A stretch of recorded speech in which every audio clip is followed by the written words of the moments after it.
Chers amis, je vous demande d'applaudir probablement un des Lyonnais les plus célèbres de la planète, Jean-Michel Jarre.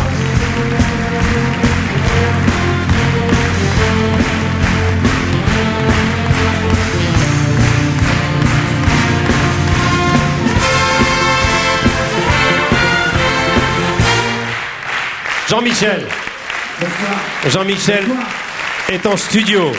Il prépare un album très attendu pour le début de l'année qui aura pour titre Saint-Exupéry. Il a fait un saut, il est monté dans le TGV pour être là ce soir. Je te remercie infiniment. Alors, un souvenir très fort, ce qu'on vient de voir. Bah, tu sais, je crois que c'est un de mes souvenirs les plus forts de ma vie, puisque de faire un concert dans ces conditions, dans sa ville natale, c'est une chose qui n'arrive pratiquement jamais dans une carrière. Ouais. La scène était, les Lyonnais connaissent bien cet endroit, devant le palais de justice, devant là où le marché Saint-Vincent se déroulait quand j'étais petit chaque semaine, et j'allais avec ma grand-mère dans cet endroit chaque semaine. Et quelques années plus tard, j'ai fait un concert qui pour moi est quelque chose qui m'a évidemment marqué à vie. C'était après Houston.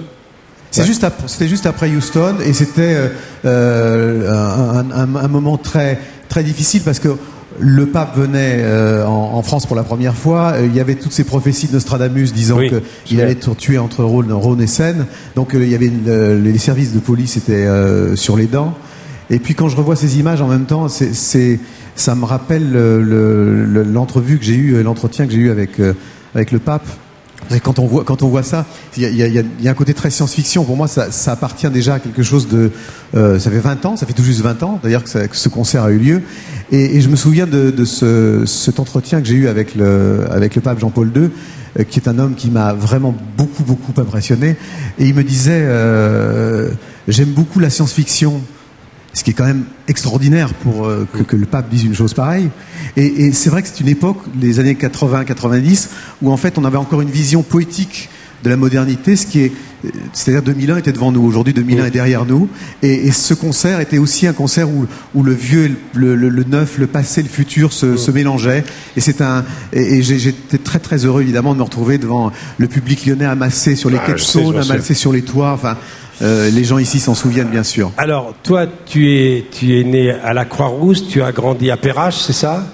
Oui, j'ai passé beaucoup de temps à Perrache, puisque mes grands-parents étaient à Perrache, devant la vogue, devant les cirques. C'est ce qui m'a donné sans doute l'envie de suivre les gens du voyage.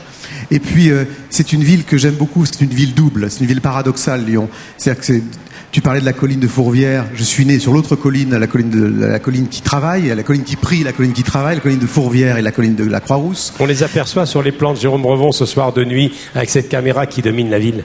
Oui, c'est en même temps une ville où il y a deux fleuves, c'est une ville qui est repliée sur elle-même, mais en fait, depuis le début de l'émission, tu montres à quel point les Lyonnais sont présents dans le monde entier. C'est une ville très, en même temps, qui est liée à l'ésotérisme, qui est une ville très religieuse. Enfin, c'est une ville qui a toujours été très gemellaire comme ça, et qui, en même temps, est une ville que le reste de la France connaît finalement pas très bien.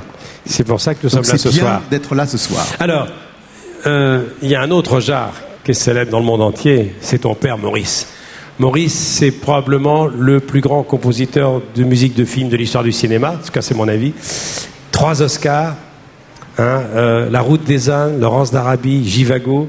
On va voir une photo d'ailleurs de ton papa avec l'Oscar. Voilà, ça c'est des affiches de ces films de David Lean. Je ne parle pas de toutes ces nominations, de ces s'il en a eu. Il a écrit des dizaines de musiques de films, et la ville de Lyon lui a rendu hommage, il n'y a pas tellement longtemps, à l'Auditorium de Lyon. C'était au mois d'avril dernier. L'Orchestre national de Lyon était là. On va revoir quelques images. Oui, il était temps d'ailleurs que ça se produise. On va voir quelques images avec ton père qui dirigeait l'orchestre ce soir-là.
Maurice Jarre, sous le regard de son fils.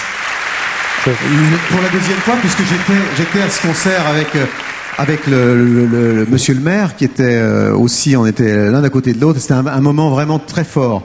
Et je disais très brièvement, juste avant l'extrait, que c'est vrai qu'il était temps que la ville de Lyon lui rende hommage. C'est vrai qu'il y a beaucoup de Lyonnais qui sont partis. Je disais que cette ville est en même temps une ville qui est très repliée, une ville fétale. C'est pas seulement une ville buccale, c'est une ville fétale aussi, et qui est repliée sur elle-même, et où il y a beaucoup de Lyonnais qui sont partis sans même souvent passer par Paris, mais qui sont allés faire des carrières extraordinaires au bout du monde. C'est le cas de mon père, et je suis content. J'ai une pensée pour lui ce soir, une pensée pour ma mère aussi, qui est une vraie Lyonnaise et qui est une grande résistante. Et je suis passé, les Lyonnais le savent, place Jacobin, où elle habitait quand elle était à Paris, quand elle était toujours vivante, mais quand elle était à Lyon. Et tout ça, évidemment, est très familier. Et puis, je voudrais très rapidement aussi saluer un autre membre de la famille et la féliciter pour les décors somptueux qu'elle a fait pour cette émission. C'est ma petite sœur Stéphanie Jarre. Voilà, je voudrais qu'on l'applaudisse. Elle est dans la coulisse. Merci beaucoup. Et alors, c'est le moment maintenant d'accueillir la plus jeune ce soir. Elle a que 9 ans. Elle s'appelle Sarah Zeitman. Le 2 décembre prochain, elle est lyonnaise. Elle va donner son premier concert. On va faire plus ample connaissance avec elle. Mais je voulais quelque part qu'elle soit un peu parrainée par toi. Children's Corner de Debussy, Sarah Zeitman.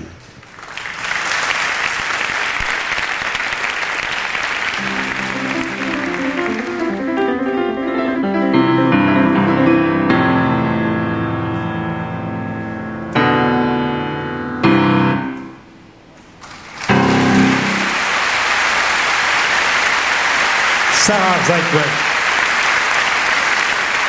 Sarah Zeitman.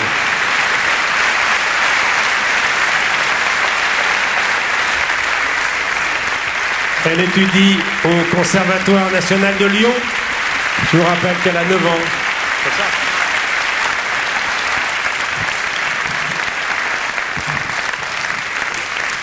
Viens ma chérie, voilà. Qui t'a appris le piano ? C'est mon papa. Ton papa est professeur de musique ? Oui. Est-ce que tu as déjà joué, tu as déjà donné un concert ici à Lyon ? Plein, oui. Oui, parce qu'il y en a un qui est très important, on m'a dit. C'est le 2 décembre. Tu vas jouer à Lyon, à la salle Varèse. Qu'est-ce que tu peux lui dire à cette petite fille ? D'abord, je pense que tous les musiciens qui sont dans la salle l'ont certainement vu, indépendamment de son talent d'artiste. Elle a déjà le regard. C'est très important, le regard dans la musique. C'est pas seulement les mains. Et elle a vraiment le regard le regard de la virtuose et de la future grande musicienne, et déjà grande musicienne qu'elle est. Donc, le seul conseil que je pourrais donner, c'est de ne jamais perdre ton innocence. Voilà. Est-ce que ta famille est dans la salle ? Tes parents sont là ? Ils sont où tes parents ? Ils sont par là ? Levez la main un peu, la famille. Papa et la maman, ils sont où ? Ils sont par là ? Ils sont là. Ah, ils sont là, au premier rang. Eh bien, on vous félicite, vous y êtes pour quelque chose aussi. Merci beaucoup, Sarah. Dans chaque ville où nous irons, nous vous présenterons également des musiciens, car il y a des conservatoires de très haut niveau maintenant en province. Alors, parlons de ton actualité. Ton prochain album est dédié à Saint-Exupéry, lyonnais. Oui, c'est pas lié directement à son travail, mais j'ai eu envie de le dédier à Saint-Exupéry, tout simplement parce que je me suis replongé dans les œuvres de Saint-Exupéry pour la composition de cet album, qui n'est pas terminé, qui va sortir vers la fin de l'année. Et c'est toujours un personnage qui m'a fasciné. C'est-à-dire qu'il y a le grand écrivain qu'on connaît tous et qui est sans doute l'écrivain français le plus lu dans le monde, bien sûr. Et qui en même temps aussi est un explorateur, un grand voyageur. Je disais tout à l'heure que les Lyonnais sont des grands voyageurs. Saint-Exupéry est peut-être parmi les plus grands d'entre tous. Et c'est un petit peu le père d'Internet. C'est-à-dire que c'est celui qui est allé pour tisser les réseaux, je dirais, avec son avion. Ouais. Et en ce sens, c'est quelqu'un d'une extrême modernité. Et donc j'avais envie de lui dédier mon prochain album et en même temps de le dédier à la ville de Lyon en même temps. Voilà, au début de l'année, nous serons à Bordeaux, nous serons à Strasbourg, et dans une de ces émissions, nous retrouverons Jean-Michel. Merci d'être venu pour la première.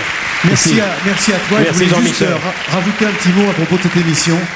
Je pense que nous, on le vit de l'intérieur, ici, tous les gens qui sont dans la coulisse depuis le début, et on voulait simplement te dire que on est tous très heureux d'être ici pour parrainer cette émission qui est un vrai pari. De faire une émission pareille en direct aujourd'hui est très très compliqué. On en sait tous quelque chose quand il faut monter une scène comme celle-ci, dans les conditions dans lesquelles les choses doivent se faire. La qualité est tout à fait exceptionnelle et je voulais juste te dire que on est tous en coulisses extrêmement admiratifs du travail de toute ton équipe et de toi. Donc merci à toi. Merci beaucoup Jean-Michel. Bonsoir. Jean-Michel Jarre était avec nous. Merci.